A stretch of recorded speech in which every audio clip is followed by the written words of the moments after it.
Warning. Warning. Tea time with Matt in progress. Warning. Warning. Tea time with Matt in progress.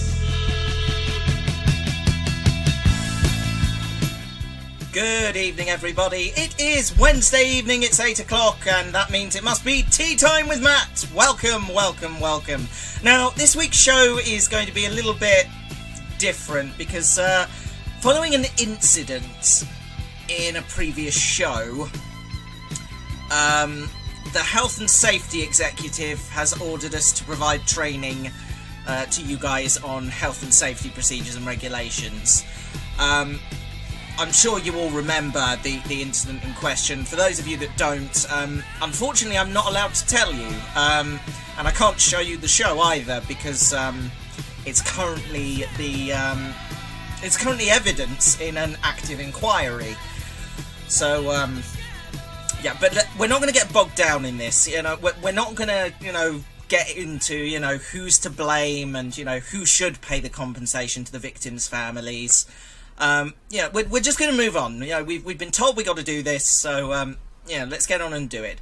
So tonight we'll be teaching you how to stay safe and healthy. Also healthy and safe. We're going to be covering several different modules tonight, including how to listen to the radio safely, how to stay safe in your home, how to read instruction manuals and warning labels, how to do risk assessments, and how to avoid fire. All very important things. Now, before we start, I'd just like to illustrate this probably most extravagant drink that's ever happened on Tea Time with Matt.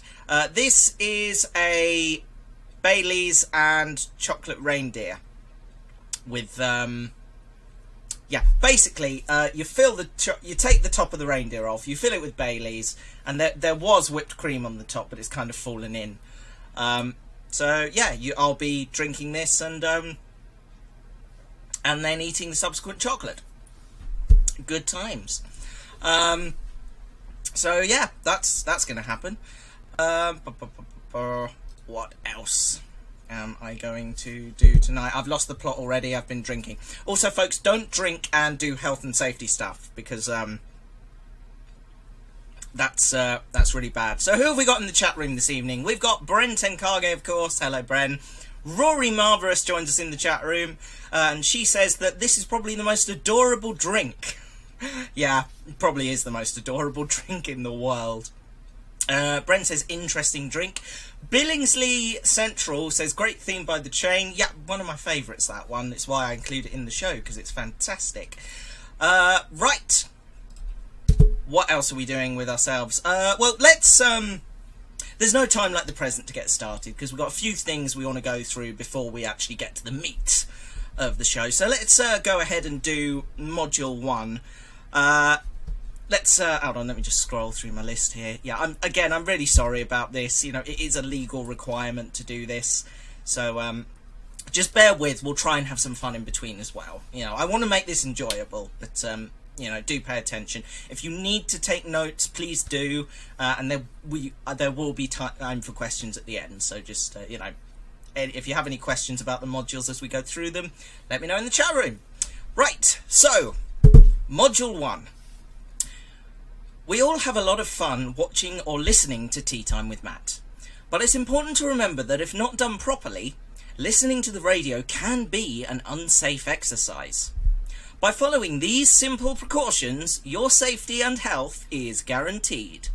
This is Module 1, How to Listen to the Radio Safely. Bit of common sense advice bed there, because the whole show is common sense advice this week, really. You should all, be able to get a grip on this, because it is all common sense. Okay. So, first of all, it is important to remember that I am a professional radio presenter. Stop laughing, it's true. I did this for a living for 9 months and everything. Anyway, it's important to remember that a radio studio can be an unsafe environment. Especially this one. My studio is held together with copious amounts of tape and good luck. the risk of electrocution is extremely high.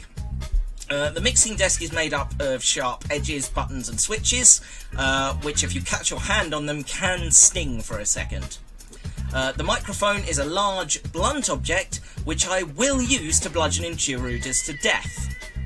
That's why when listening to the radio, you should always remain behind the hazard line. There we go, there's the hazard line. For those of you listening on TuneIn, just imagine that a black and yellow hazard line has appeared around your radio. Now, second thing, when listening to the radio, it is important to remember that the volume of the show may vary. So make sure that you always wear protective noise cancelling headgear. Like so. Yeah. This way there is no risk of your hearing becoming damaged by the sound coming from your listening or watching device. Common sense. Now, when listening to Tea Time with Matt, you may have previously heard me recommend you make a cup of tea to drink with the show. However, it is important to remember that hot drinks and radio do not mix. You may become so engrossed in the content of the show that your drink spills and causes you to burn your hand or other more sensitive areas of your body. To ensure that this does not happen, once you've made the tea, leave it to cool for at least an hour before consuming. That way there is no risk of burning yourself. Finally, and I cannot stress this enough, do not, I repeat, do not attempt to replicate my studio or the show at home. As I said before, I am a professional. Stop laughing at the back! I am a professional radio presenter, and if you attempt to broadcast your own show without the correct training, you may hurt yourself or others. And we don't want that.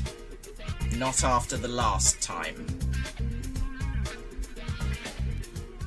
This concludes Module 1. Please put any questions in the chat room, and I will do my best to answer them. Let's see if we've had any comments on that. Billingsley Central suggests iced tea. Well, yeah, that is an option, certainly, Billingsley, but obviously bear in mind that ice in itself can cause problems.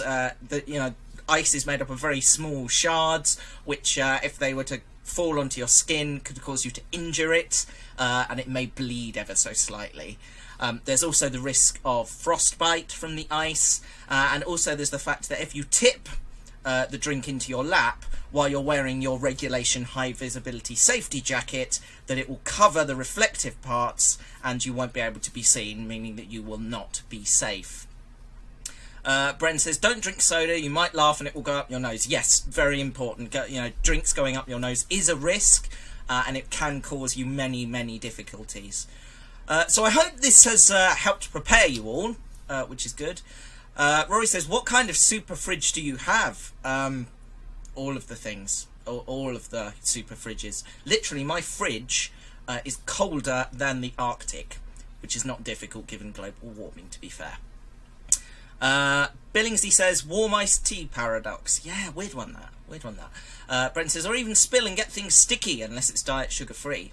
Well, yeah, you don't want sticky, sugary drinks in your studio or in your living room in your case, because it can cause a great deal of damage and problems. So yeah, I think we've all learned a lot from this. I am going to kick off our first song of the evening. This is Men Without Hats, and it's The Safety Dance. Enjoy this, folks.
It's been a long day. Put the kettle on. It's tea time with Matt. Some interesting stuff from the chat room at the moment. The safety dance is a classic, says Bren. I can talk. That's a good thing. It's the Baileys. It's getting to my head already. Yeah, it is a classic. I enjoy that one very much. Rory says tea contains caffeine and tannin, which are also unhealthy. Yes, that's true. Bren counter-argues that tannin can help with snake bites. Yes, Bren, that is true. But think about this logically. If you don't go near snakes, you can't get bitten by them. So that negates the tannin argument completely. Rory says, I guess that gives tea a pass. No, it doesn't. This is common sense, folks. Don't go near snakes. Then you won't need the tannin from the tea, and you can avoid the unsafe chemically stuff. Yeah? Common sense. What else? Mr. Spudnugget has joined the chat room. Says hello again. Hello, Mr. Spudnugget. I don't know who you are, but welcome anyway. It's time to do the weather. I'm going to remove my regulation high-vis jacket for this because, as we all know, the weather can be spooked by high-visibility gear. So it's important not to do that and to ensure that the weather feels comfortable with all of the stuff. I do, however, need to put some protective gear on, so while I wander over there, let's have the weather sound bed. Okay, so I'm going to make my way over to the window now. And as you can probably see, apart from the fact that Christmas has arrived, we have this pair of safety goggles here, which I'm going to wear to protect me from the weather. Okay, I'm good to go. So here we go, I'm opening the window. Okay, slight problem. With the safety goggles on, I can't really see anything. It feels windy, and I think there possibly might be a tiny bit of drizzle. Oh, hang on, these flip up. Yeah, hold on. No, still can't really see anything, and I've just banged my goggles on the window, so that negates pretty much everything I was trying to do there. Goggles off, return them to their designated place, so that they're available for the next person who needs to use them, which is me. Okay, if it is safe for you to do so, and you have the correct health and safety equipment, let me know in the chat room what the weather is doing in your area. I think the weather sound bed stopped already. Knock the microphone back down to a comfortable level. There we go. Bren says, weather for me, don't know, don't want to risk my life. Absolutely, Bren. Very sensible. And if you don't have the correct health and safety equipment, you should not be going near the window to check what the weather is. Common sense. Billingsley says, woo for Christmas, had my tree up for nearly a week. Yes, we put our tree up last night using the correct safety harnesses, protective eye gear in case the needles get into your eyes, and high visibility gear, and crash mats for working at heights, and all of the health and safety stuff. So, if you are putting up your Christmas tree this week, be safe. Or whenever you're putting it up. Mr. Spugnut said, well, there's a storm on the way, so, well, yeah, that's good, but please, Mr. Spudnugget, don't go outside into the storm unless you have a protective Faraday cage and are also wearing high visibility and a hard hat. This is very important. You must be safe and healthy at all times. It's the point of health and safety. Billingsley says, but the glasses protected you. Here in Kinsling, it's dark. I hope before you looked out the window you put on your sunglasses to protect you from the glare of any darkness, Billingsley. It's like, I need to know you're listening to me, folks. This is extremely important and sensible stuff. Rory says, here it's cold, damp and dark as usual. Again, Rory, I hope you've got the regulation jacket on to protect you from the cold, but also the regulation headgear to protect you from the damp, and the regulation hard hat and lamp to protect you from the dark.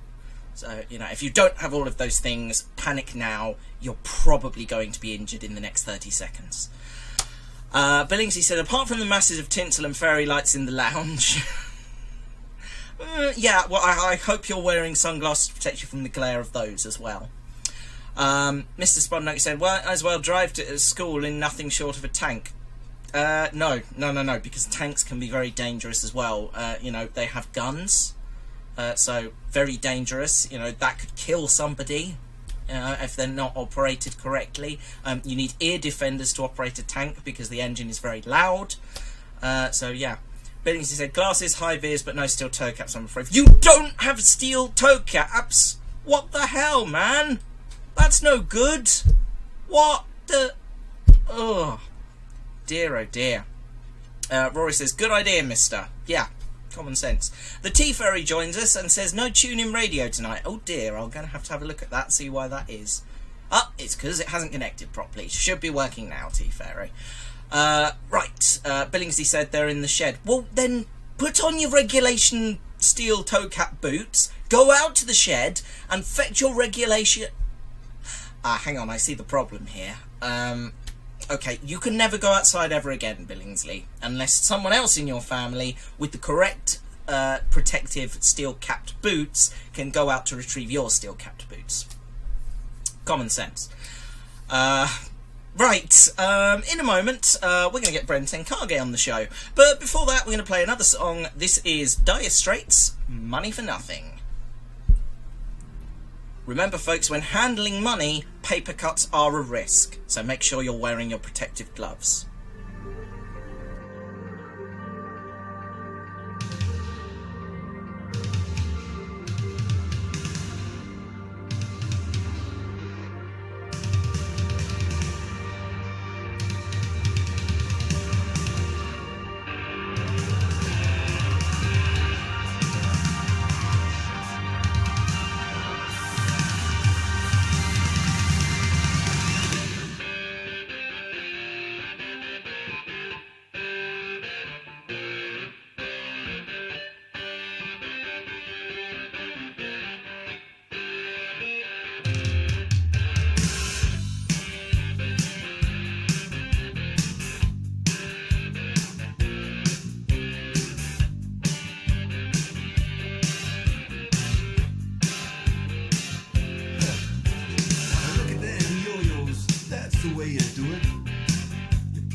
the guitar on the MTV.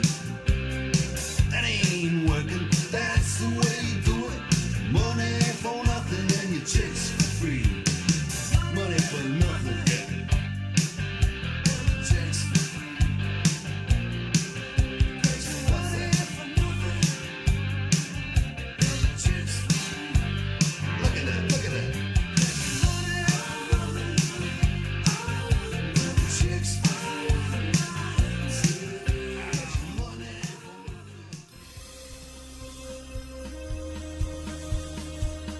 Coming to you live with a cuppa and a biscuit. It's Tea Time with Matt. Well, that's actually a lie, because I well, kind of a cuppa with me chocolate reindeer filled with Baileys and whipped cream. Oh, empty. Means I can get onto the chocolate in a minute. But I have also got, and I hope I'm pronouncing this right, some Leberkuchen, or something like that. It's basically like a ginger cakey biscuit thing with icing and chocolate, and they're really delicious.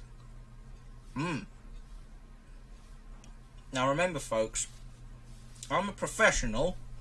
Shut up. So eating biscuits on camera is fine, but make sure when you do it, you be careful, because biscuits, as we all know, are a choking hazard, even when they're dunked. And before any of you talks about the choking risk, I've done the risk assessment and filled in the 17 forms, so it's fine.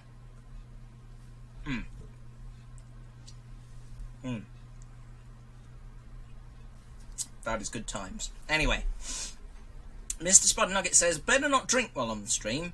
Possible chance of dying on camera, which I don't think meets anyone's guidelines or regulations. No, you're quite right. I have, as I said, done the risk assessment for the drink and the biscuits. So, you know, there's only a very small possibility of serious maiming and or death. So, you know, that's okay. Rory says, as usual, cool dance moves, but make sure you don't pull a muscle. Yeah, that is a risk. Again, risk assessed the probability of muscle pullage, and have reduced that possibility by warming up first. I spent an hour before the show warming up to ensure that my muscles were nice and loose, so that when I do pull the cool dance moves, I can do it without fear of injury. Common sense.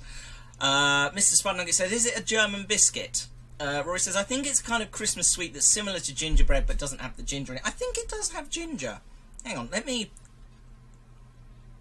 It does taste kind of gingery. So... I think it might have ginger in it. Right, folks, because we can't afford plane tickets, and because planes are notoriously dangerous, and, you know, our health and safety budget would not run to providing parachutes, we now, through the magic of technology, must cross over live to our American correspondent.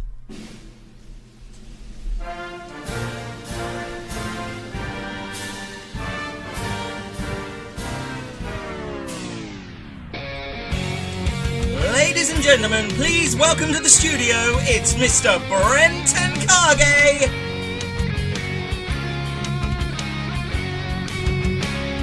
Hang on, what? What? Sorry, where is he? I don't... Is it safe? Yeah, it's... Dude, why are you hiding behind the sofa? It's perfectly safe.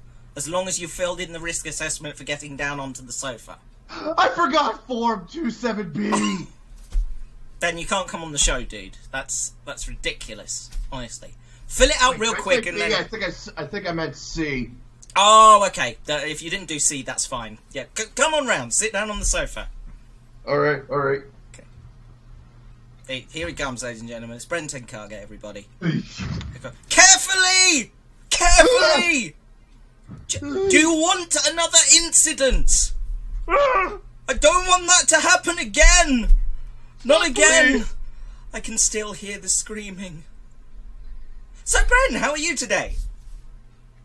A little paranoid. A little paranoid. Yeah, well, it's hardly surprising, given the nature of the incident, which was nobody's fault, and I am not. I still can't get the pudding out of the carpet. It was nobody's fault, and I am not accepting liability. I just want to make that very clear. Okay. Cool. So what's going on in your neck of the woods, Bren? I don't know. You don't know? Oh, yeah, you haven't been outside. Yeah, I should explain, ladies and gentlemen, that until recently, health and safety regulations in the United States have been quite relaxed compared to the stringent rules and regulations we follow here in the UK. But with certain changes in the government recently, it's become necessary to put really stringent health and safety in place, which is why Bren is currently wrapped in a blanket to prevent him hearing, seeing, or tasting anything unpleasant, including fake news and, anti-government propaganda and pollution, which apparently there is lots of in America, although you wouldn't know. Please stop. Yeah, Bren doesn't like talking about it. Bren, please come out from under the blanket. You're fine. You're indoors. You've filled in your regulation form to be, out of the blanket indoors. You don't need to... Oh, I kind of like it in here, actually. You like it in there? Reminds me of my childhood. No, let's face it. You gotta eventually make a blanket fort every once in a while. Oh, yeah. Gotta love a blanket fort. Blanket forts are great. I don't know what's going on with your... I'll come out. Hey, good times. I don't know what's going on with your Skype window. I'm going to see if I can sort that out. Hold on. Smaller. There we go. That's better. Okay. Okay, good times. Yeah. Don't know what happened there. It was weird. Anyway. Oh, come on, Rory. Why'd you have to say that? Back in the blanket. Oh dear. Rory says it's a safety blanket. There's also a possibility of nuclear war. Oh boy, you had to say it, didn't you, Rory? Doing right, Bren. It's fine. There's not going to be a nuclear war, dude. Come out. It's fine. Everything's cool. Everything's fine. Trust me. It's all going to be okay, dude.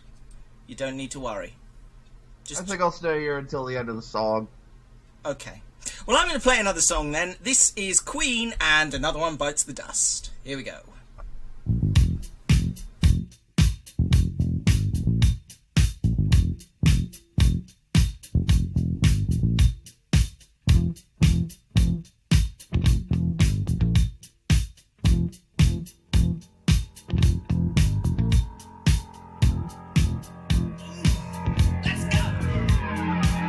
Walks barely down the street with the big pool way down low. Ain't no sound but the sound of his feet. Machine guns ready.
It's been a long day. Put the kettle on. It's tea time with Matt. We're back, everybody, and I hope you've all got your protective ear defenders on, like Bren has. You okay, dude? Yeah, I'm doing a little better. Doing a little better. Good, good. How's the safety blanket? Is it working for you? I can see why Linus had his. Cool. Cool, that's good. I have a safety blanket too. It's this wonderful thing here. Hold on. It's I have it on my bed at all times in case of emergencies. So, good times. All right. Bear Barrington has joined us in the chat room. Hello. Asking, is Bren hiding behind the sofa? He was, but as I've just pointed out, Bren, you didn't fill out the requisite 5 forms required for hiding behind the sofa. You know, that sofa could have fallen and crushed you. So, you know, be more careful next time. Okay? Wait, hold on. There's one problem. What's the problem? I signed out the forms for hiding behind a chair. This is a chair, not a sofa. Oh, that's all right then. This is where I've been going wrong. It's not a sofa, guys. We're good. We're good. In case of emergency, go to bed. You know what? That makes perfect sense. Billingsley says Gladiators on a Saturday evening. How did you get to that?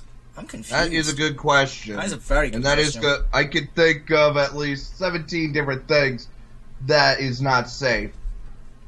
Absolutely. One of which involves the snacks that they would sell during those fights. Absolutely. Mr. Spud Nugget says, in case of emergency, go to bed. Only if you filled out the going to bed risk assessment form. Because as we all know, 100% of people who die in their sleep do so in a bed. Think on it. Actually, it's 99.9%. The other ones, they die while sleepwalking. Absolutely, yeah. Well, you can't really count that as sleep-related death. You know, those people are more likely killed by falls, pets, falling out of windows, being run over by cars, in their living room. Okay, we're done. All right, back in the blanket. Okay. Oh dear. Schnitzlery has joined us in the chat room. I have no idea who you are, but welcome anyway. Actually, it's Spud Nugget and him are actually part of sort of my group of people, fans of my work. I see. Fair enough. I've been advertising, yeah. Hey, good times. Well, welcome, guys. Welcome. Nice to see you here. What else is happening in the world? Tell you what. Shall we get on and do another bit of the course? Because we need to get through it. There's 5 modules to do, and we've only done 1 so far. So, are you happy with that, Bren? You mind if we do some boring stuff for a minute? Yeah, boring is safe usually. Yeah, boring's safe. No, that's very unless true. it involves drills. You know, boring. I'm not going to bang my head on the desk because I haven't done the form, so I'll just give you one of these instead. Fail. Hey, at least I filled the form for terrible jokes. Good man. Right. Let us move on to module number 2, which is how to stay safe in your home. It is a well-known fact that 122% of all accidents take place in the home. Last year, over 12 billion people died because of accidents in their houses, such as treading on a Lego brick or falling off of a chair. Luckily, with these simple tips, you can prevent death from visiting your home. Welcome, ladies and gentlemen, to Module 2, How to Stay Safe in Your Home.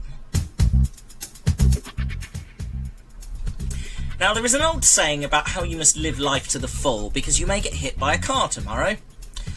What it doesn't say is that there is a risk of an idiot with a time machine built out of a car crashing into your home and hitting you. You may think the chances of this are quite small. Since I started Tea Time with Matt back in 2009, it's happened to me 4 times.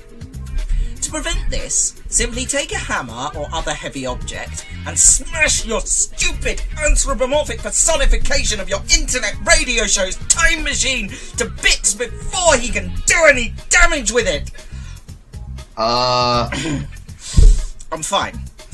This will also prevent him or her From screwing up the timeline, causing multiple celebrity deaths, and the Great British Bake Off to move to Channel 4.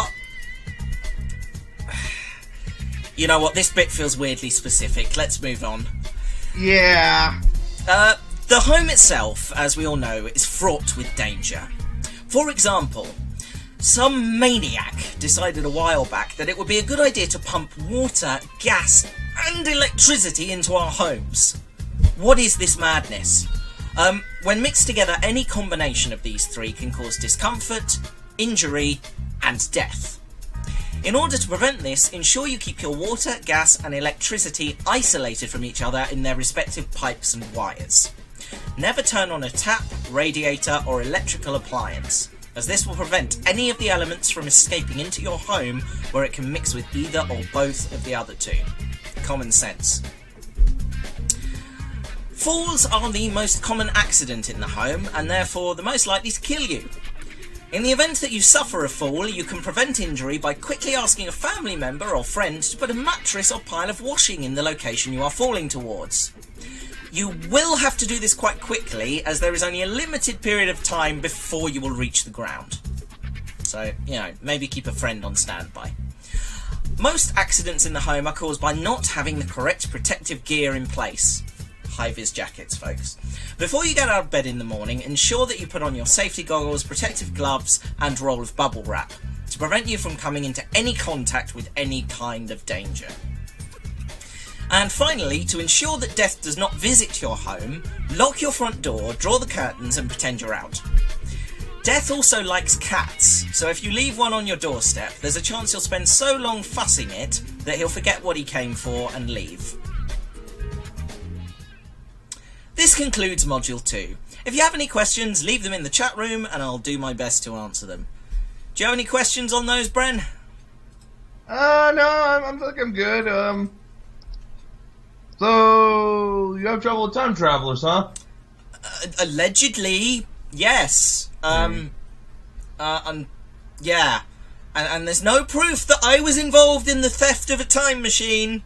It was all him. Nothing to do with me. Just want to make that very clear. God, this is a show of denials. It's probably not a good thing. What's going on in the chat room? Rudely interrupted opera ghosts. Excuse me? They should play that fail jingle when someone needs the accident book, says Billingsley. No. When someone needs the accident book, they get one of these. Fail. I'm a real failure. There you go. Sounds legit, said Mr. Spud Nugget. Billingsley says, if you smashed the time machine, how would it have been built or it to have gone back for you to smash it? Well, you smash it after all that's happened in its chronological timeline, so, Billingsley adds, mind blown. Mr. Spud Nugget says, oh no, a paradox. Schnitzlery? I'm going to go with that. Schnitzlery. To prevent falls, lie face down on the floor. No, you don't do that. Jeez, it's like none of you have been paying attention. If you lie face down on the floor, you could suffocate on the carpet and or hardboard flooring. Oh, that's lying on your back. Bren, common sense. Come on, when you lie down there, you could hit your head on the floor. Oh, of course. Honestly, look, it is only safe to lie down on the floor if you are wearing the correct breathing apparatus, the correct protective headgear, and ear defenders. In case of small animals running past your ears and getting into them or something. Right. Common sense. Bear Barrington says, I never suffer falls lightly.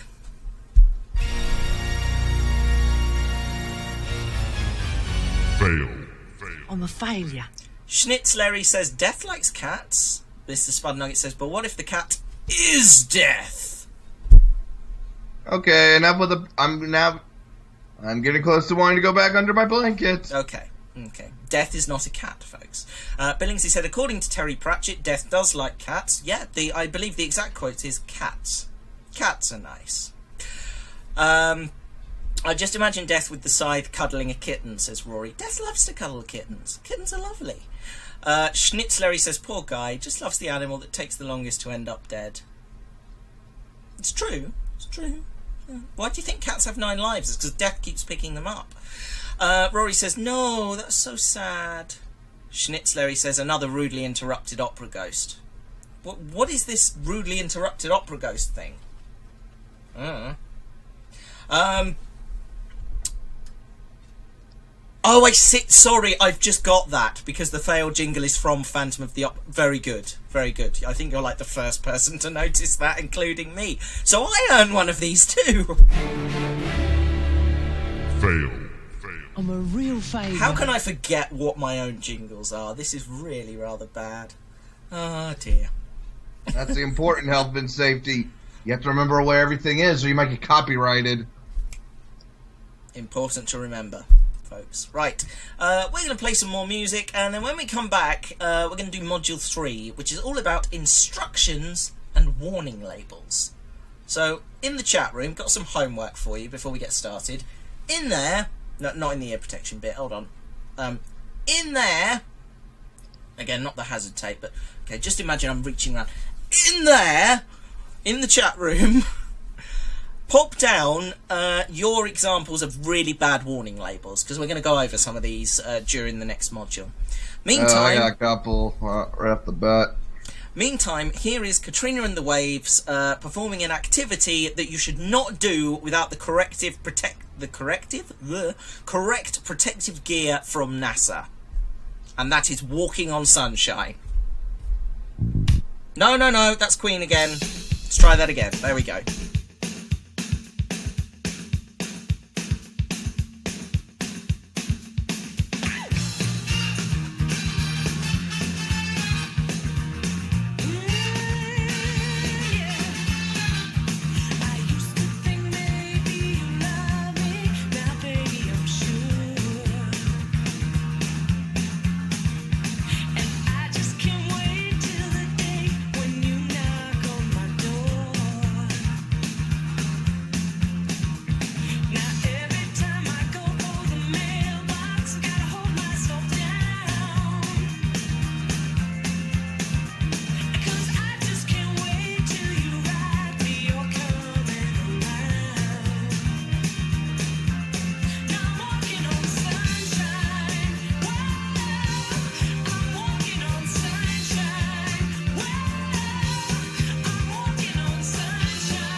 Katrina and the waves there and walking on sunshine, which, as I previously said, you should not do without the protective space equipment provided by your particular country's space program.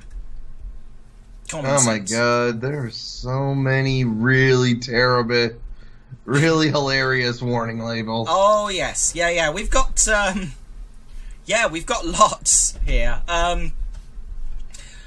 So let's move quickly on and do module 3 in that case. Tea Time with Matt's Health and Safety Training, module 3, instruction manuals and warning labels. Now this one's a bit more freeform, so we're going to make this an interactive discussion. Module 3, I can best really talk to you about in relation to a document that I received, as part of a purchase I made. Earlier this year, I bought a toaster, and with the toaster came a set of instructions. Now, I initially want to talk you through the front, where it says ignore, fail, read, succeed. Followed by conform, consume, obey, apparently. I think Angela's been sticking post-it notes to my stuff again. Anyway, so immediately this drew my attention, because it's, obviously that is quite important. So you expect when you open it, it's going to be super serious stuff. So, for example, do not lever, spelt L-E-A-V-R, the toaster unattended when in use. Very important, very important. Read all the instructions carefully before using. Sensible. To protect against electric shock, do not immerse the toaster in water or any other liquid. Again, sensible stuff. Let's see. Extra anxiety and supervision must be takes when using the appliance near children or when being used by child. I feel as though we missed a couple of steps. I know. Bread may burn. Therefore, toaster must not be used near or below curtains and other combustible materials. There must be watched. I feel as though this might have been made in another country. Could you tell? Right. If your toaster is dropped, it should not be used until examined by an authorised service centre. Wait, really? That's what it says? That's what it says, yeah. Right. This toaster is intended for household use only. Okay, so you can't put it in an RV or a hotel room. No. Okay. No. Here is the bit I love, right? I particularly enjoy this bit. This appliance is not intended for use by persons, including children, with reduced physical, sensory or mental capabilities or lack of experience and knowledge, unless they have been given supervision or instruction concerning use of the appliances by a person responsible for their safety. Just a gentle reminder, folks, these instructions are for a toaster. Yeah. And further down the page, it kind of contradicts itself by saying, this appliance can be used by children aged from 8 years and above and persons with reduced physical, sensory or mental capabilities or lack of experience and knowledge Oh, God. they have been given supervision or instruction concerning the use of the appliance in a safe way and understand the hazards involved. Okay, let's move on to some other silly ones. Oh, no, hold on. I'm not quite finished yet. There's more. Oh, God, there's more? Having got through the first page, bearing in That mind... was the first page? That's the first page, yeah. This is, yeah, there's... I've got loads of these. Oh, my God. My favourite part of this, my absolute favourite part of this, appears on page... Now, I need to find this. If toaster is too dark, use lower toast setting. Dry bread, never force bread into toasting slot. In the unlikely event the bread or crumpet becomes jammed, switch the toaster off at the power outlet, remove the plug, and carefully ease the bread out, ensuring you do not damage the heating element.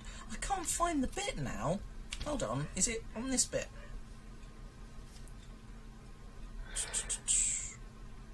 Just amuse yourselves for a minute, folks. Alright, I'll, okay, here's a couple of bad ones. On a chainsaw, do not hold the wrong end of a chainsaw. What? Mm-mm. That one should be obvious, surely. Surely that one's obvious. Alright, I've actually found the bit now. It's actually on the second page. Okay. Right. Do not use the toaster close to or under greatness. What? I'll repeat that. Do not use the toaster close to or under greatness.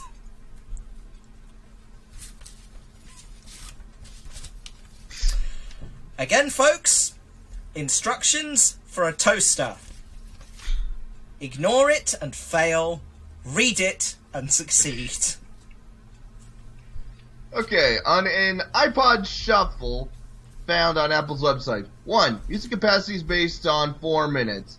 2. Do not eat the iPod Shuffle. What? 3. Rechargeable batteries have a... What? We've got some great ones in the chat room as well. Mr. Spudnugget said, on a 3D printer, caution to the children. Real specific. Rory says, on a microwave, do not use to dry pets. God. Schnitzleri says, caution, watch your hands, because that is what you should be looking at when death is just around the corner. Very true. Billings said, there was a road sign I saw earlier that just said, warning, children. What, should we be afraid of the children? Or I'm not sure. Schnitzleri says, caution, don't iron shirt while wearing it. Who's dumb enough to try that? I don't know. Schnitzleri also says, do not clean ears with power tools. Bear Barrington says, caution, this sign has sharp edges. Do not touch the edges of this sign. Also, the bridge is out ahead. I quite like that one. Okay, on a Razor scooter. Warning, this product moves when used. What? Oh gosh. What else is happening? Here we are. That's oh no, we've had that one from Bear Barrington there. Okay, here's another one. Before using, read directions, cautions, and warnings carefully. If you do not understand or cannot read all directions, cautions, and warnings, do not use this product. Well, if you can't read and understand this, how do you... What? What? How are you supposed to know not to use the product then? This seems ludicrous. Exactly! Okay, moving on, I've got a couple more examples. This one was given to me by Angela today. It is a label from a t-shirt, apparently, made by redbubble.com. Welcome to your splendid new body covering, created just for you by an independent artist and carefully printed by happy people in matching socks. What's not to love? And that's lovely, that's brilliant. The bit I'm interested in is the warning section, which you can see here. It says, cold wash only, don't tumble dry, don't iron print, and then at the bottom, don't slap pandas. Well, that escalated quickly. I mean, that's good advice, but I'm not really sure what it has to do with the t-shirt. So, and finally, I've got one more here. Well, actually, I got one last one. Okay, go on. This is from another shirt label. Do note that this list was put out in 2007, and this is it says here, this is a clothing label from a small American company that sells their product in France. Here's a translation of the French part of the label. Wash with warm water, use mild soap, dry flat, do not use bleach, do not dry in the dryer, do not iron. We are sorry that our president is an idiot. We did not vote for him.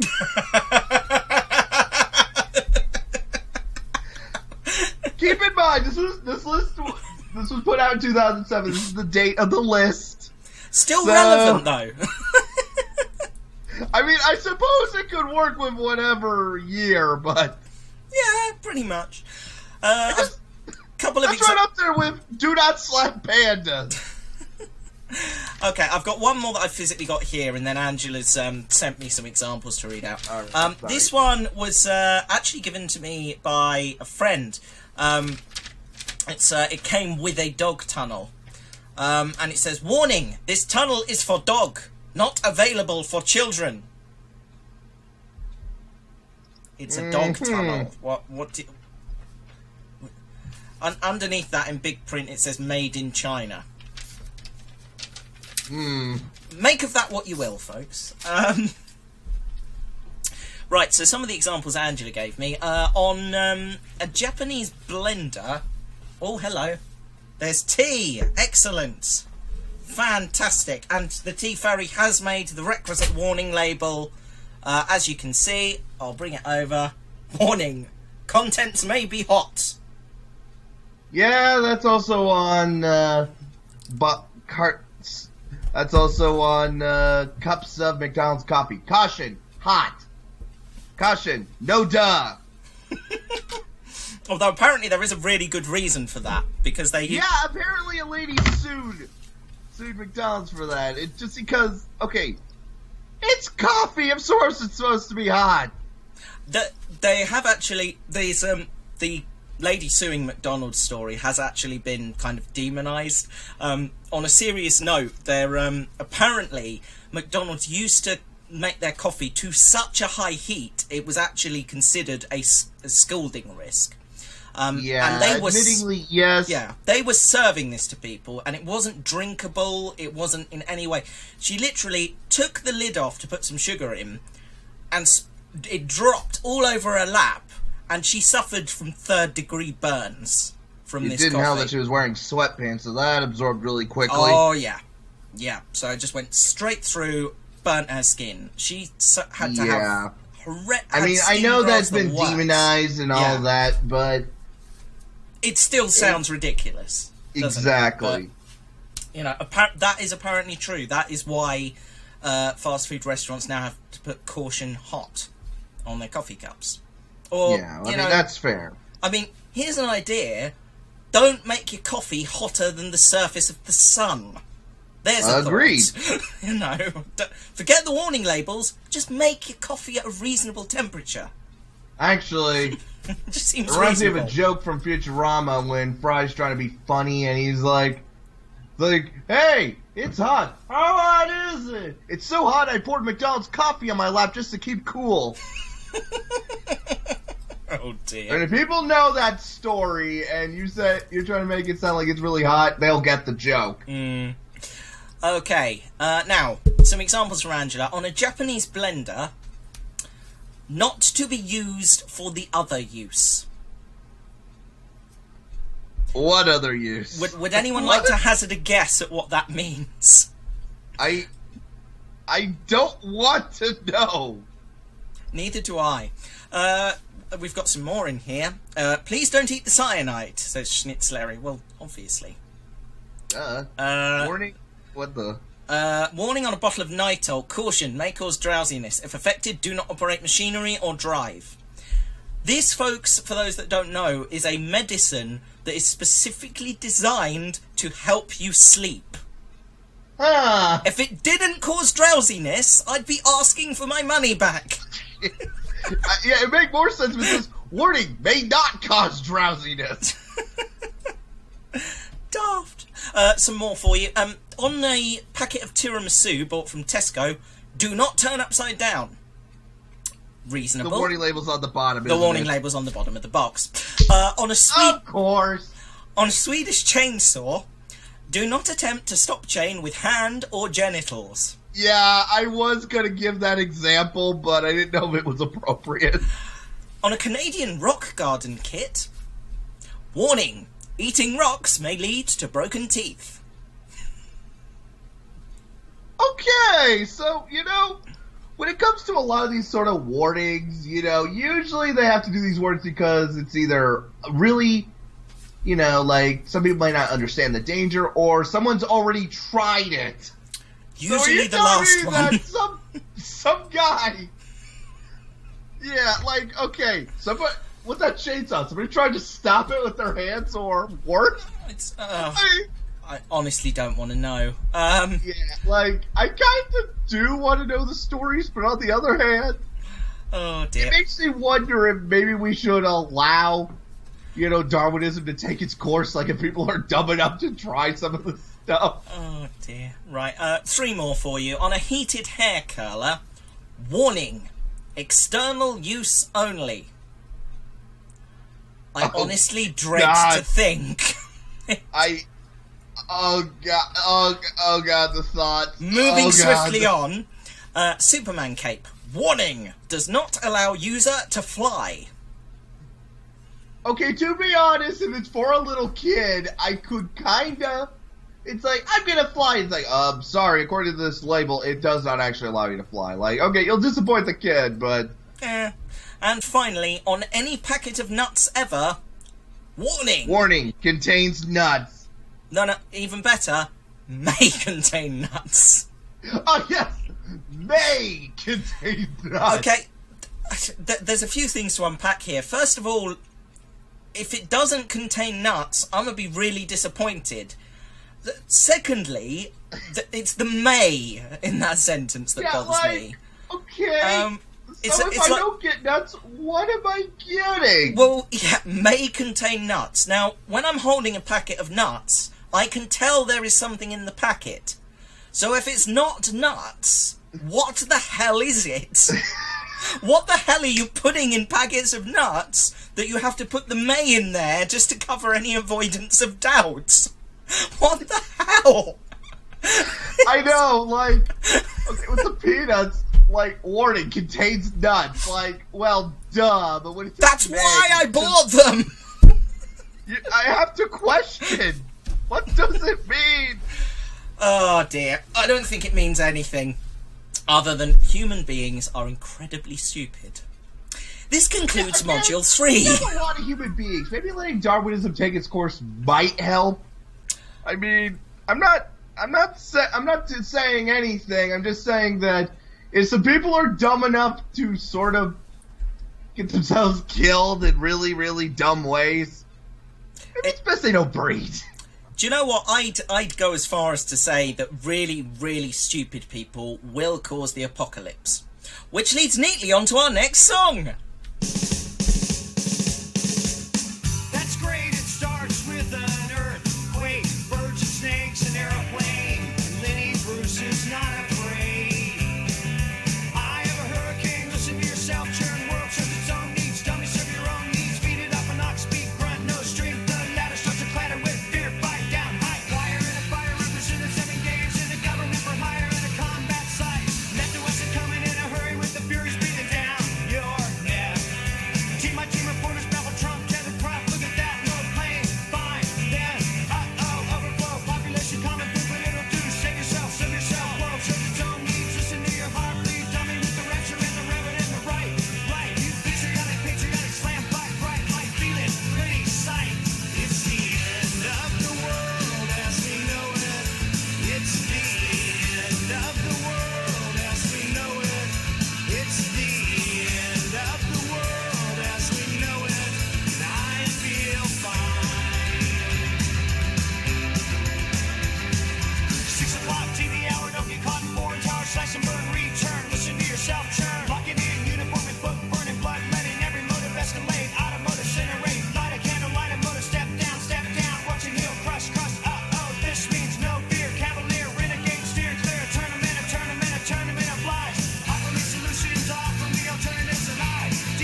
as we know it. It's the end of the world as we know it. And I feel fine. It's the end of the world as we know it. It's the end of the world as we know it. It's the end of the world as we know it. And I feel fine.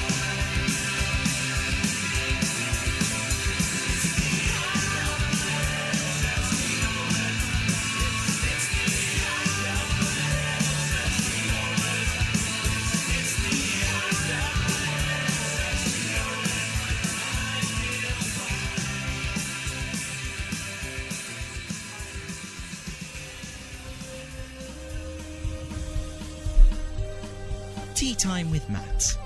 Because Dunkers do it best. Oh yes, you are listening to Tea Time with Matt, and the time has just gone 9:10, meaning that it is time to briefly move away from our health and safety course and take a look at the news.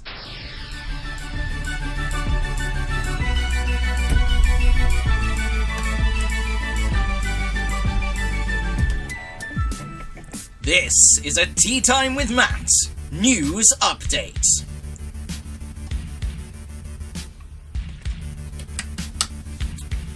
Sorry, that's too late in the day for it to be topical, really, isn't it? Someone will understand what I'm referring to. Our top story tonight is in fact health and safety related. A large cordon placed around a city's Christmas tree for public safety has been criticised for looking horrible. A wide area of fencing, described by the council as an exclusion zone, this is not in Pyongyang, folks, has been placed around the sparsely decorated tree in Derby's marketplace. People have said it is an embarrassment for the city. Derby City Council said the barriers were there to enable people to view the tree at a safe distance. On social media, several local people said it was a disgusting mess and that it would be better not to have one at all. A Derby City Council spokesperson said, "We all want to get into the Christmas spirit. As well as the marketplace tree, we've got the ice rink on the way, lights up, as well as local businesses embracing the festive period with their own displays. But our number one priority remains to be public safety, which is why these barriers are in place, to enable people to view the tree at a safe distance." Is there a picture of this tree? 'Cause I gotta see this. I've probably got one there somewhere. Hang on a minute. Where is Derby, says Rory. It's kind of like the middle of Britain, I guess is the best way of mentioning that. So Derby Market Square tree. Here we are. There's got to be an image somewhere. Doo-ba-doo-ba-doo. Come on. Here we are. Also, I just posted a funny picture of a guy hanging a safety first sign, but doing it unsafely. Brilliant. Check that out in the chat room, folks. Right, save that to desktop, and I will import it into the show. God, the show screen's looking a bit cluttered tonight. I've no idea why. Desktop. Isn't cluttering something also a safety risk? Possibly, yes. Here we are. Right, here is a picture of the offending tree. I'm just going to move out the way for a minute. There we go. That is the... Hang on. Hold up. You can't see me anymore. Hang on, I'm going to shrink this down a bit. There we go. That is the offending tree and associated fencing. That distance there, in fact, I'm going to drag this up so it covers a bit more of the screen. That there is the distance you have to be from the tree. That is completely ridiculous. That is so stupid. Oh, goodness me. Anyway, we shall move on to our next story. A Chinese man has been fined after he was captured on surveillance footage painting new road signs in a bid to make his daily commute easier. The Montan Express reports that a 28-year-old man was fined 1,000 yuan, or 112 post-Brexit pounds, in the eastern city of Lianyungang, I'm going to go with that. He was captured on camera on the 27th of September with a can of white paint, painting new arrows onto the road to redirect traffic. He told the police it was the result of frustrations over the long delays on his daily bus journey to work. I saw that the straight lane was always packed with cars, while the lane that turns left has a lot of space, he told the police. I thought that changing the signs would make my commute smoother. Traffic police told Modern Express that they thought Mr. Kai's behaviour was very dangerous and could have resulted in a collision. They have since deployed workers to repaint the road. I'm not sure I know what his thinking was there. That was only ever going to end badly, wasn't it? Really? Oh, dear. Right, and finally, a batch of Christmas elf toys brought into the UK through Heathrow Airport have failed safety tests. Buckinghamshire and Surrey training standards officers have ordered their removal from sale after tests showed that they presented a choking hazard. A total of 96 elves have been imported to Surrey from an internet retailer in India. Surrey County Council said they had no link to the official Elf on a Shelf products. The elf toys were checked during a routine inspection at a holding shed in Surrey. The council said decorations on the elves' hats and tunics could be torn off easily and therefore posed a hazard to young children. The labels state that the dolls shouldn't be given to under 3s, but in law, all soft toys are automatically considered to be intended for small children, it said in a statement.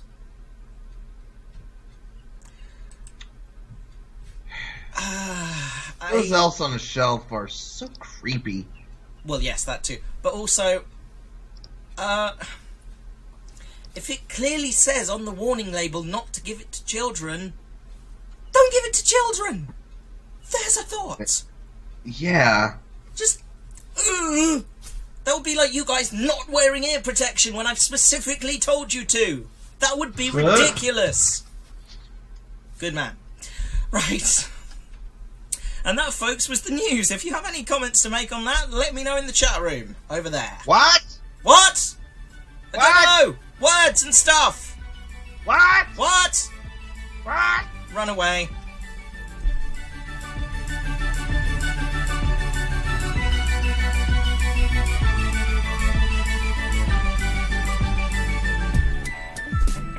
That was a Tea Time with Matt news update.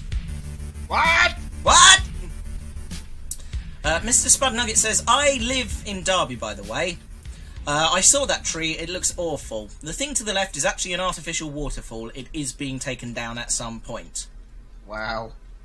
Yeah. Rory says, seems unnecessary. It definitely is unnecessary. I mean, I understand maybe putting a small gate around the base so, nobody gets under there and maybe tries to push it over or something, but...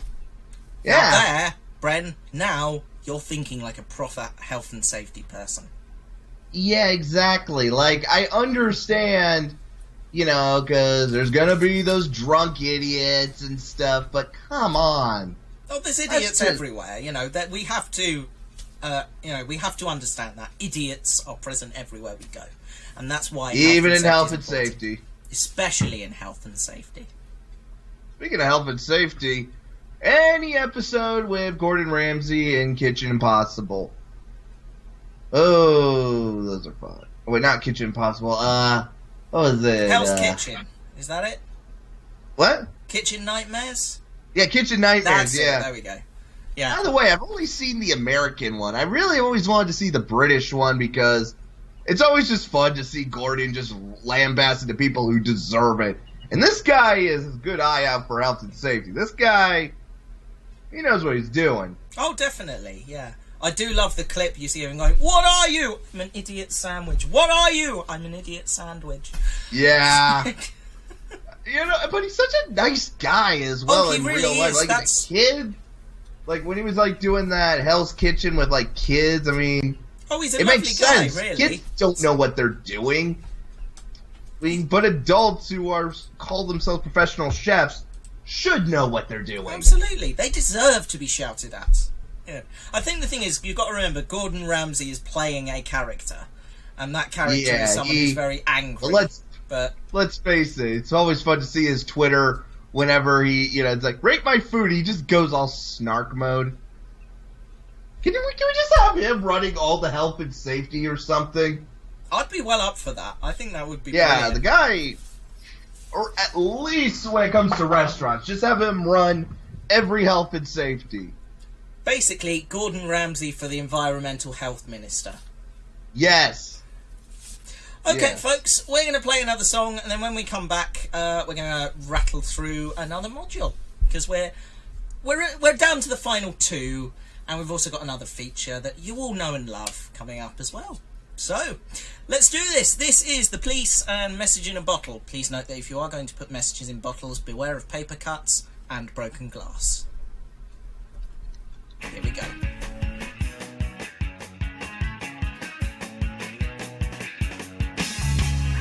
Just a castaway, island lost at sea. There's a lonely day, no one here but me. More loneliness any man could bear. Rescue me before I fall into despair. I'll send an SOS to the world. I'll send an SOS to the world. I hope that someone gets mine. I hope that someone gets mine. I hope that someone gets my message in a bottle, yeah. Message in a bottle, yeah. A year has passed since I wrote my note. I should have known this right from the start. Only hope can keep me together. Love can mend your life, but love can break your heart. I'll send an SOS to the world. I'll send an SOS to the world. I hope that someone gets mine. I hope that someone gets mine. I hope that someone gets my message in a bottle. Message in a bottle. Oh, message in a bottle. Message in a bottle.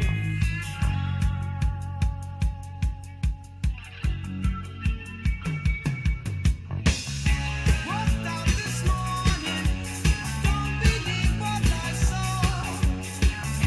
100 billion bottles washed up on the shore. Seems I've never known it being alone. 100 billion castaways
It's been a long day.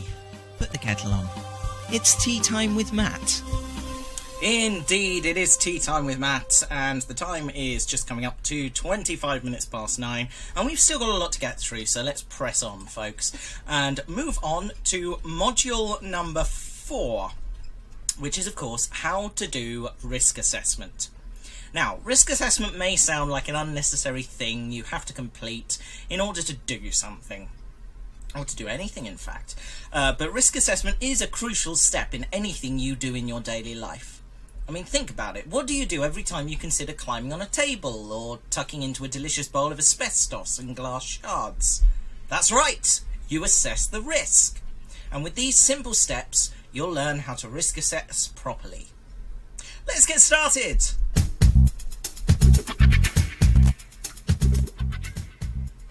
Now, the first thing you'll need to do is work out what it is that you want to do. Let's say, for instance, that you want to climb onto the roof of your house. Work out how you're going to get up there, what, if anything, you will need to take with you, and most importantly, why you're doing it in the first place.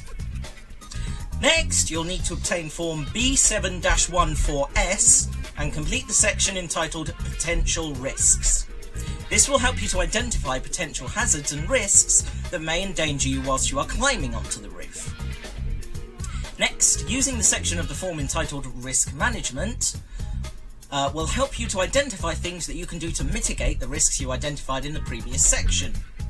In the case of our example, the easiest way to mitigate any risk is to not climb on the sodding roof!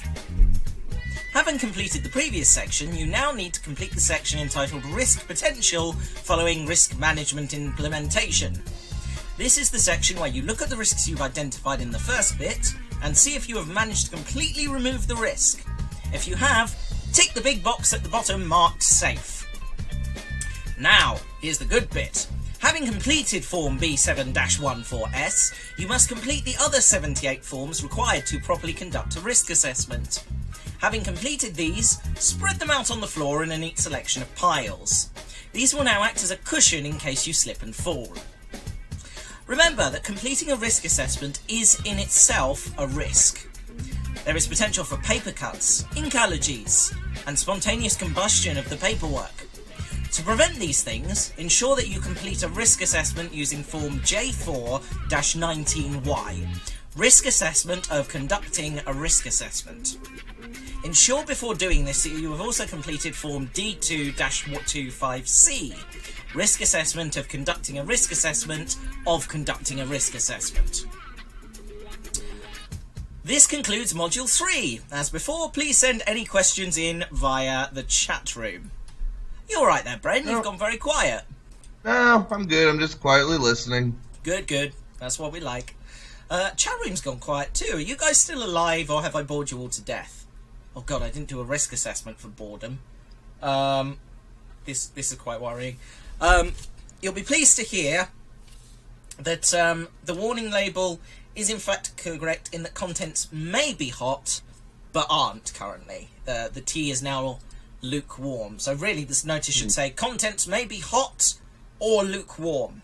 Because as we all know, lukewarm liquid can in itself still cause you a lot of damage. Rory says, really Kafkaesque, or like the part of Hitchhiker's Guide to the Galaxy. Yeah, that was a bit of an inspiration for this show, I'm not going to lie. Dale Jeff, who is a new person in the chat room, says, no, we're still alive. Welcome, Dale, nice to see you, mate. Are you any relation of Honest Jeff? Because if you are, I've got his money and I'll be paying him tomorrow. Honest. Please don't break my leg again. Thank you. So we're going to move on and we're going to go straight into another feature because we're rapidly running out of content for the next few minutes. And for this I'm going to need to don my regulation safety hat. So hold on a second. There we go. And just extend the headphones out. There we go. I can just about still hear everything. That's fine. Because what we're about to do, folks, is in its own way quite dangerous. Imagine that you're waiting for a bus. The timetable says it should have arrived 10 minutes ago, but the digital display shows that it is due in 29 BC. As the bus rounds the corner, you notice that the wheels are hexagonal. The destination board is cycling through multiple planets in the solar system. The doors slide open, revealing the driver to be a tawny owl. He hands you a wingful of change and hoots knowingly. The next stop on the bus route, Tea Time with Mats. Alternative facts. Should I just mention that telling alternative facts usually is a hazard to anyone listening? No. Let's just leave that where it is and move on. Are you sure? Yeah, I'm pretty sure on that one, yeah. The earliest example of health and safety regulations had been found in ancient Egypt, where one wall of the Great Pyramid at Giza was found to be an extensive proto-health and safety manual. It essentially says, work harder or we kill you, which is pretty much the same thing. The phrase, the beatings will continue until morale improves, was also found, although Egyptologists have been unable to determine if this was meant in the same or ironic way that it is today. Another ancient example was found in ancient Pompeii. Archaeologists recently uncovered a temple on the lower slopes of Mount Vesuvius. On the wall of the temple was a carving in Latin, which when translated was found to read, "Warning, do not throw things in the big hole at the top of the mountain as it angers the gods." NASA has not returned to the moon since 1972 due to health and safety regulations introduced in the same year. The budget for the Apollo missions did not stretch to the required yellow and black safety tape, which regulations required to be on all surfaces of the lunar module that could represent a trip hazard. This resulted in the cancellation of the whole program. People operating steam locomotives are, contrary to popular belief, the safest people in the world. The presence of fire in the cab keeps the crew warm, whilst the water tank also provides an adequate supply of drinking water.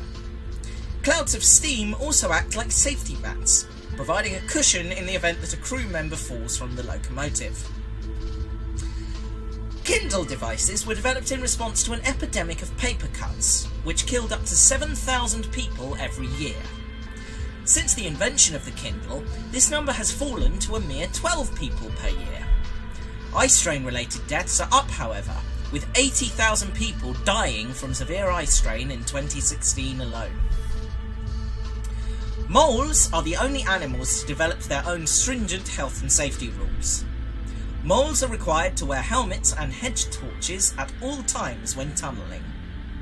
Other burrowing animals are more flexible, only offering helmets and torches as an optional precaution, apart from badgers, who just don't give a damn. Well, especially the honey badgers. Exactly. Liechtenstein is known as the safest place in the world, as there have been no reported accidents or deaths ever. Anyone who says that this is because nothing has ever happened in Liechtenstein and nothing is ever reported ever is a big lying liar, and their pants will soon catch on fire, which is in itself a health and safety hazard. And that, folks, was Tea Time with Matt's Alternative Facts. And thankfully, now we've escaped, we can remove the protective headgear. Because now we are not at risk from a definitely true fact falling on our heads. Common sense. Right, we're going to play another song, which is by Elton John, and is important to remember as a phrase if a tree should ever fall on your head and has not left you lying in a horizontal position. It's I'm Still Standing.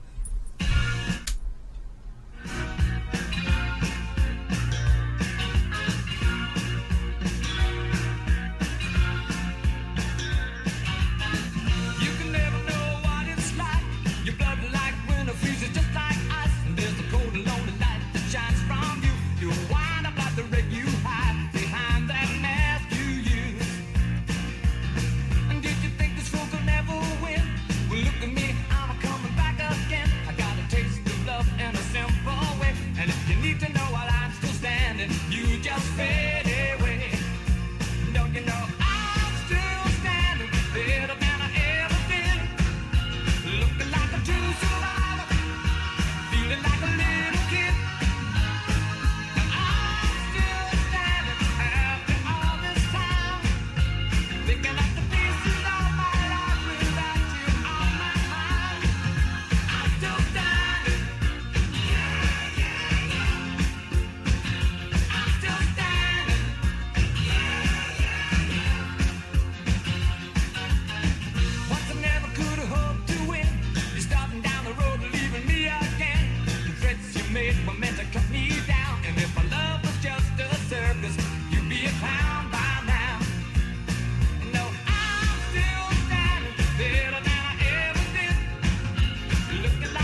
It's been a long day. Put the kettle on. It's tea time with Matt. Welcome back, everybody. What's happening in the chat room? Well, Dalek Jeff has joined us, so hi, Dalek Jeff. He says, tell Derek and Monty hi from Scotland. I would love to do that, Dalek Jeff, but unfortunately health and safety regulations prohibit me from bringing alien killing machines onto the show, as they could pose a risk to our listeners. Same with regular aliens, illegal aliens, and of course, even registered aliens, because, well, they're usually too busy. Absolutely. Dalek Jeff also says that common sense, not common sense advice, sorry, alternative facts is his favourite part of the show. Well, that's great. I like to teach people new things from sources that we could definitely name, but according to health and safety statutes, I'm not allowed to, because Googling those sources could cause repetitive strain injury from the typing. So I'm not allowed to give you the sources so you can go and search for them. So yeah, we're just thinking of your safety, guys. That's it. We definitely didn't make those facts up. Definitely not. Mm-hmm. And if you believe that, you'll believe anything. Right. How much did Honest Jeff pay you for this segment? Nothing at all. I did it voluntarily. Rory says... and that new Ferrari out in the parking lot? Nothing to do with me. Rory says that alternative facts are also her favourite. Yeah, good. I'm glad you think so, Rory. Mr. Spud Nugget is going to bed because he's tired as anything. Good night, Mr. Spud Nugget. Thanks for coming. It's been awesome having you. Okay. Shall we do the final module, folks? Yeah. Yeah, get it over with. Then we don't have to worry about it anymore. We can just put a big tick in the box that says we've completed this course. Module number 5. How to avoid fire. Fire is one of the most dangerous elements in the world. In 2016, 97% of fire-related deaths were caused by fire. Shocking statistics, I think you'll agree. Luckily, there are ways that you can easily avoid fire in your home, place of work, on the road, or wherever good times are had. Use the following straightforward guidance to help you avoid a fire. Gosh, this common sense advice bed's had a lot of use tonight. We might need to give it a couple of weeks off. The first thing you can do to prevent fire is not start a fire. Fire is not used for anything anymore, so you don't need to have it. Don't set fire to curtains, paper, carpet, rugs, furniture, household pets, siblings, etc., etc. Is this getting through to you yet? Don't start a fire! In the event that you are stupid enough to start a fire, the first thing to remember is not to panic. Move away from the fire quickly and calmly, heading towards an exit. In the event that a fire starts while you're in a multi-storey building, it is always best to take the lift down to the ground floor, as this is the quickest method to get down from the upper floors. Common sense. If you are unable to move away from the fire due to it blocking your path, you can use a fire extinguisher to clear the way. Fire is petrified of fire extinguishers, and will back down if you spray it with one. Remember that different types of fire will be afraid of different fire extinguishers.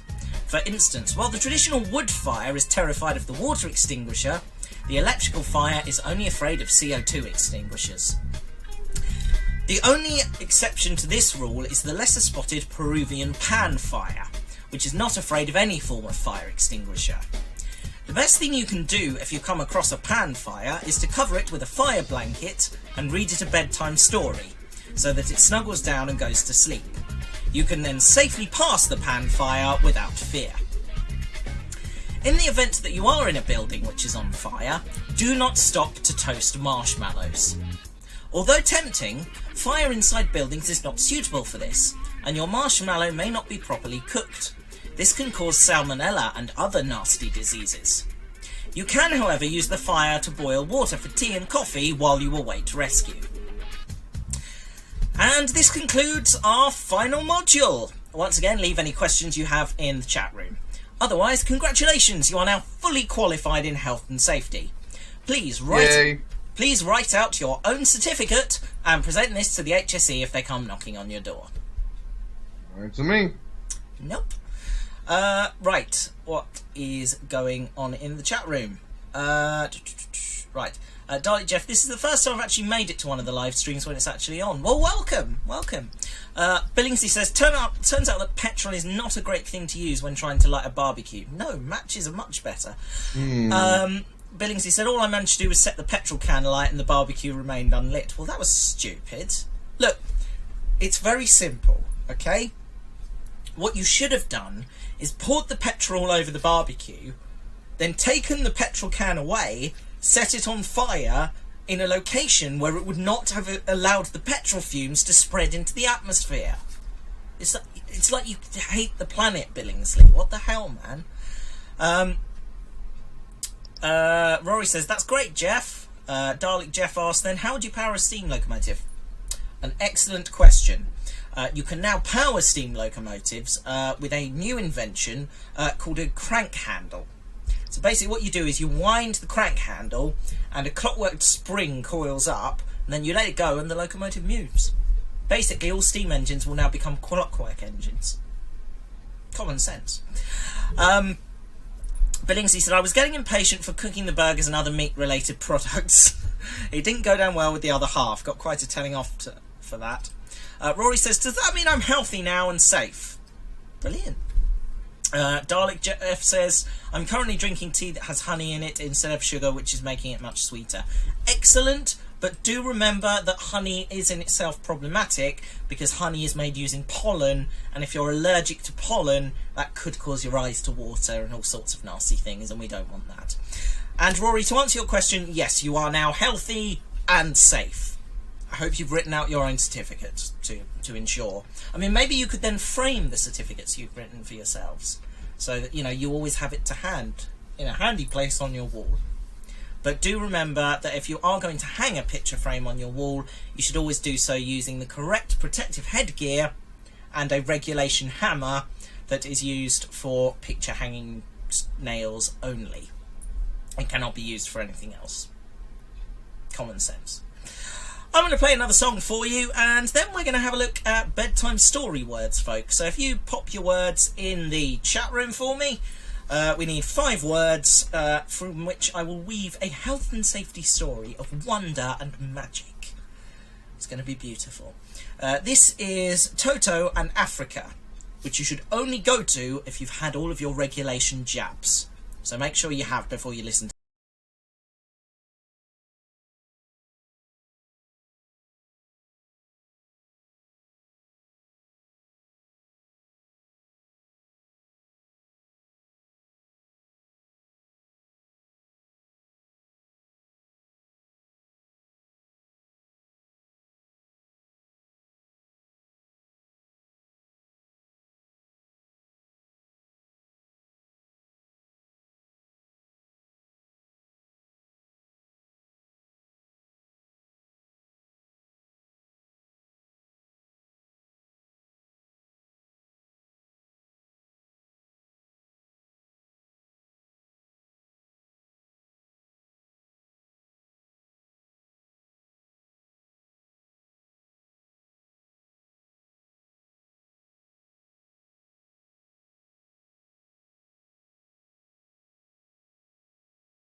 Photo there and Africa live on Tea Time with Matt. Well, they weren't live, we were. It's like, I know what I'm talking about, never mind. Right, we've got some great words from you guys tonight. I've got so many, I don't know what to pick. So, here's what we're going to go with based on what you've told me on the chat room. Our words tonight will be safe, British, rail, blanket, decompression, and the bonus word tonight, control of substances hazardous to health. All clear on that? Good stuff. Dalek Jeff says, we cannot go without the brilliant Tea Time with Matt bedtime story, which may be my last story for tonight as I'm going to bed soon. Rory says, yeah, same. It's nearly 11 where I am and I have to wake up early. You guys are so dedicated. Thank you. Dalek Jeff says, I go to bed at 11 as I have to get up at 6:30am. Yay. Bear Barrington says, yay! Yeah, well, had to include it there somewhere because I thought that was genius. Right, it's time, folks, so get yourselves wrapped up in your regulation safety blankets. Get yourself a lukewarm mug of cocoa with a warning may contain hot liquids label on it, and ensure that you're wearing your regulation safety gear for bed, i.e. sort of ear protectors and hard hat in case you hit your head on a particularly hard pillow, that sort of thing.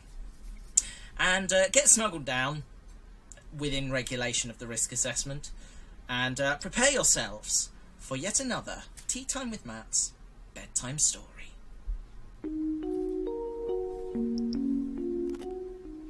Once upon a time, in a faraway land just past Northamptonshire, there was a man named Bob. Bob was an inspector for the Health and Safety Executive and had been asked to attend to a railway station to inspect the health and safety procedures. The station in question was Scratchwood Junction, a place that people who've been following my work for the last decade will know about, but most of you won't, so the joke's probably lost on quite a few of you.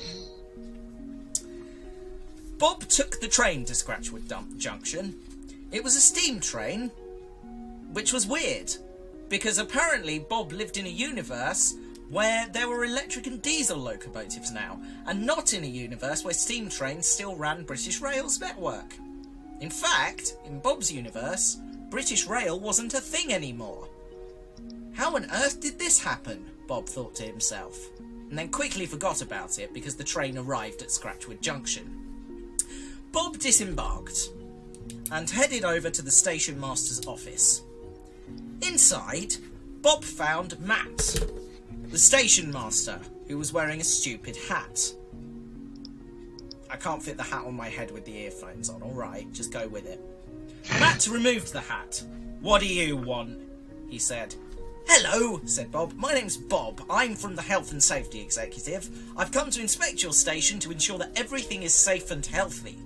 Also healthy and safe. Let me stop you there, says Matt. I'm the grumpy, bad-tempered station master in this show. What show? Said Bob. Oh, never mind, said Matt. No one's going to get this joke anyway. As I said, that was a thing that I did over a decade ago and haven't touched for probably since then. So, you know, no one's going to understand the humour of this. I haven't understood a word you've said, said Bob. That's probably fair, said Matt. Matt proceeded to take Bob on a tour of the station site. First visit was the cafe on platform number 2, inside which was a very strange sculpture, shaped like a pepper pot of some kind. What's that? Said Bob, the Health and Safety Executive. That's the cleaner, said Matt. I mean, it's a piece of modern art and definitely not alien killing machine from another planet. Bob frowned and made some notes on his clipboard, completely failing to notice the piece of modern art twitching in the corner. Next stop was the engine sheds.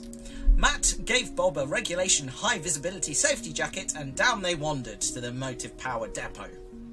There they found lots and lots of steam locomotives undergoing maintenance and simmering away.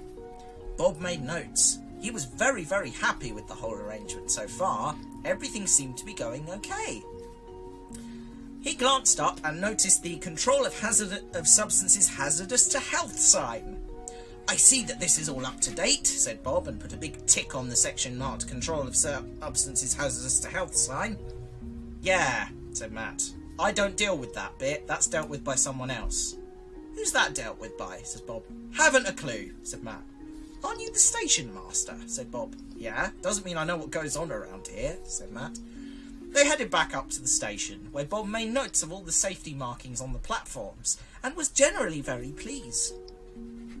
As they got back to the station master's office, there was a massive explosion from platform number 2. Of course. They rushed over to the cafe to find it a smoking crater. What on earth's happened there? Said Bob. Matt put his head inside the still smoking remains of the cafe. Ah, he said. Think I've found the problem. The coffee machine just suffered explosive decompression. Does that happen often? Asked Bob. More often than you might think, said Matt. That's what you get for buying a coffee machine from Honest Jeff Industries round the back of Tesco. Right, said Bob. Just then, the piece of modern art glided out. Hi, Bob. Hi, Matt, said Bob. No, hang on, I'm lost with the story. Hi, Derek, said Matt. Hello, said Derek. I thought that was a piece of modern art, said Bob. Yeah, it is, said Matt. It's interactive, you see. Well, I don't get it, said Bob. It's just a hunk of metal shaped like a giant pepper pot. You racist bastard! Grated the modern art. And exterminated Bob. Fortunately, it only caught Bob with a glancing blow. Bob immediately leapt on the nearest train out of there and went home, where he wrapped himself in a blanket and rocked gently back and forth, swearing that he would never go to that weird pocket dimension that Scratchwood Junction exists in ever again. The end. Happy ending? Sort of, I guess. But yeah, important to note that, lots of safety in there. But don't buy coffee machines from Honest Jeff, and don't insult Daleks. Right. All important lessons, I think. Well, folks, it's coming up to 10 o'clock, so I think it's time to wrap up the show, particularly as people need to go to bed. And for a change, we're finishing on time again. That's 2 weeks in a row. We're doing well. That's really good. I'm impressed. Right, let's have the jingle. Come on, let's get this train wreck over with. Hang on, the bedtime story's still playing. What am I doing? I've completely lost the plot. Yeah, failing. Almost enough to earn one of these. Fail. I'm a real failure. Right, let's play the jingle.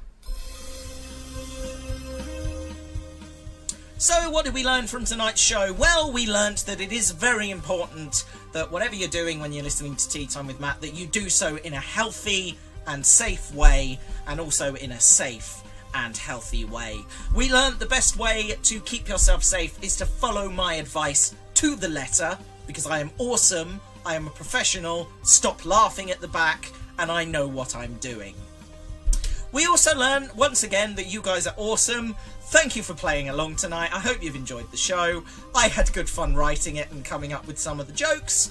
And a big thanks once again to Angela, who helped me with some of the content. She is an awesome co-writer, and I'm definitely not being made to say this. Please help me.